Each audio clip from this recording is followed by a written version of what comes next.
Throughout the history of Call of Duty Zombies, there have been a lot of annoying features added to the game mode, and along with that comes some notoriously poor weapons. Whether they are on the wall or in the box, or even a wonder weapon on some unfortunate occasions, at the end of the day, if a weapon is bad in Zombies, it's generally never going to be used or taken seriously. Whether a weapon is considered to be bad because of its low damage, poor point-making abilities, or overall its general performance, playing with a bad weapon in Zombies can more often than not be a death sentence, and with today's subject, it's no exception. Hey everyone, welcome to episode 3 of the Worst of Call of Duty Zombies series, where in each episode I go over some of the worst features in Zombies history, including some of the worst weapons ever added to the game mode. In today's episode, I'm going to be covering what is easily, in my opinion, the worst gun in Black Ops 4 Zombies, which is the Essex Model 7. The Essex is a lever-action rifle that is both a wall and a box weapon available in Black Ops 4 Zombies that can either be bought in the starting room for 500 points on every map, or they can be unluckily obtained from the mystery box for 950 points. When bought off the wall, the Essex comes with a total of 60 rounds, having 10 ready to fire with 50 in reserve, and with the perk Bandolier Bandit equipped, you'll start with 70 in reserve for a total of 80 rounds. Because of the Essex cheap cost and essentially being the equivalent of the M14 or the Shiva from previous Black Ops games, you'd probably think that the Essex performs on a similar level to those guns, both of which were not only decent choices to use on their early rounds because of their cheap cost, but also because of their notable quality of being efficient point-making weapons. For example, in previous games, if you were on, say, round 3, a common strategy to get set up quicker would be to shoot a zombie twice with the starting room rifle, and then knife it to get the most out of your points early on. However, unlike in previous games, Black Ops 4 notably has a very different point system, which I'm sure you're all familiar with, where instead of being able to get points for shooting or doing damage to a zombie, you only get points when you actually kill a zombie. So because of this, the strategy I just mentioned unfortunately pretty much became obsolete. So because of that, it's important to ask the following question. If the Essex can't efficiently make points for you as a starting room weapon, then what is the purpose of the weapon being on the wall to begin with? Well, I wish I could say that there was some good news for the Essex, however, in practice there really isn't that much. For starters, the damage of the weapon is terrible. While on the first 5 rounds or so you can get a one-shot to the head, from round 6 and on, the gun only begins to get worse and worse, with more headshots being required to kill a single zombie, let alone a mid-round boss like the Gladiator. Which reminds me, the Essex is terrible against any boss it goes up against, but even when it's pack-a-punch to its highest damage, it's still really bad, and the fact that there aren't any attachments available doesn't really help the weapon either. Because Black Ops 4 is littered with bosses on almost every single map, but especially on maps like 9 where they spawn in every round, trying to use the Essex against them is not only pointless, but it's also very dangerous, because if you can't take out a boss quickly with your primary weapon in this game, then the odds of you going down are going to go up significantly. Speaking of which, if you do get cornered, you're almost certainly going to go down, because the Essex on top of its poor damage also has one of the slowest fire rates in the entire game. So don't think that this weapon will be able to save you, because if you're not constantly running around and training, then you're going to go down sooner than later, because eventually the zombies will be too fast for you to sit around and try to get headshots. Anyways, moving on to when or if you decide for some reason that you want to waste up to 15,000 of your hard-earned points to fully pack-a-punch your Essex with the maximum damage possible, you'll receive the Quartermaster's Repeater, which in comparison to its non-upgraded counterpart, as you could probably guess, is considerably better.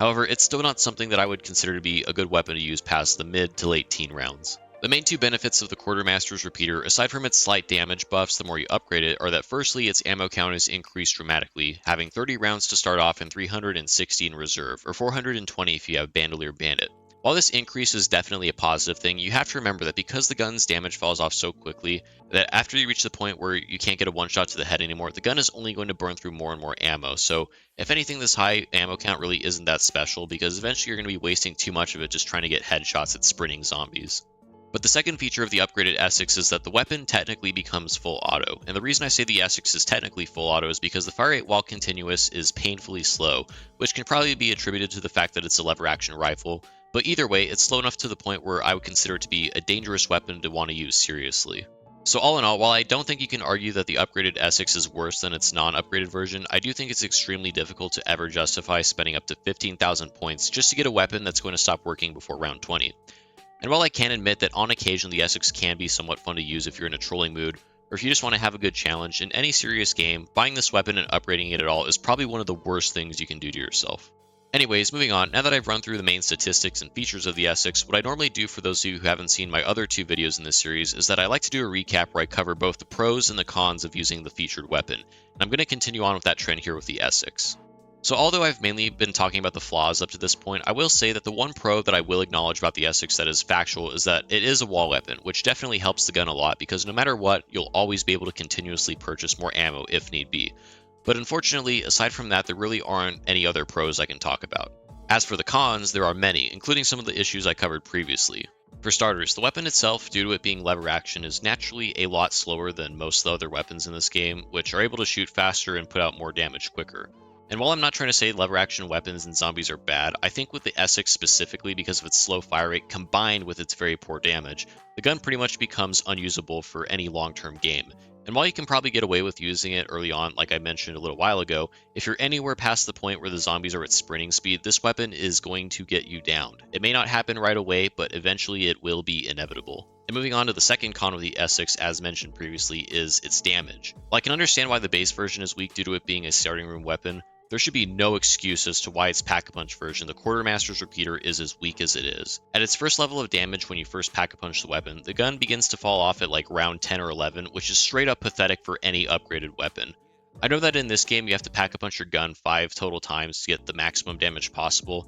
but even with that, the fact that the gun falls off that early, even upgraded once, is nothing short of humiliating. But by the time you fully Pack-a-Punch your weapon with its maximum damage, which for a lot of people probably won't be until around 15 or so depending on how efficiently you play, you'll only have the luxury of a single shot to the head for the next couple of rounds or so, because right around 17 or 18, the Essex completely loses this ability, and from then on you'll only be burning through more and more ammo to kill the zombies, let alone a boss zombie or multiple of them, which, like I said before, the Essex greatly struggles with. And the third and final big con of using the Essex, and this is actually probably the biggest problem with the gun in general, but it's the fact that you can't use any attachments for this weapon. Black Ops 4, but really all the games that have attachments available for the weapons, are the games where the difference between one or a few attachments can really make or break a gun. For example, in Black Ops 3, without attachments, the Gorgon and the Shiva are honestly pretty bad, but if you put on fast mags, high caliber, rapid fire, and other important modifications, then they actually become very solid weapons, and in Black Ops 4 it's no different, but especially when you take into consideration that this game specifically has a unique feature called operator mods, which are essentially game-changing upgrades that can completely rework how a gun performs. And I get that the Essex is technically an old school lever action, but I think having a high caliber attachment to buff the damage, or maybe a speed reloader go along with it, among some other things, would really help make the gun into something usable. But since there isn't anything available to put onto the Essex, there really isn't anything you can do to make it better. So overall, the Essex Model 7, in my opinion, is one of the better examples in zombies of what a gun should not be. Aside from its main issues, I just find that in general, the gun doesn't serve any purpose in this game. Despite being a starting room weapon, unlike in previous titles, the Essex in BO4 fails to fill in this role mainly due to the point system in BO4, but also because of how poorly it performs in general compared to its predecessors in other games.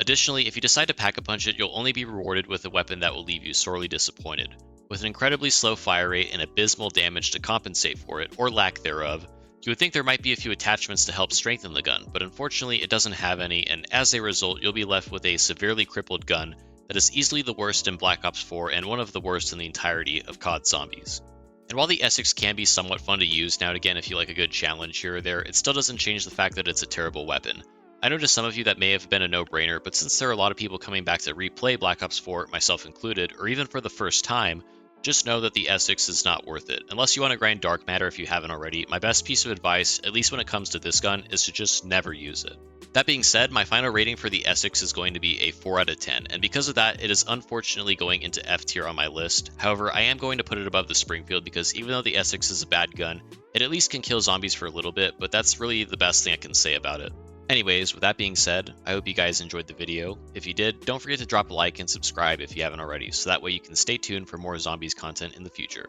Also, before I head out, I want to give a huge thank you for all the support you guys gave me in my last video where I ranked every Black Ops 3 Zombies map. I got a lot of positive feedback and the video has done exceptionally well so far, and for that I'm very humbled and grateful. But anyways, until next time, I hope you all have a good rest of your day, and I will see you in the next one. Peace.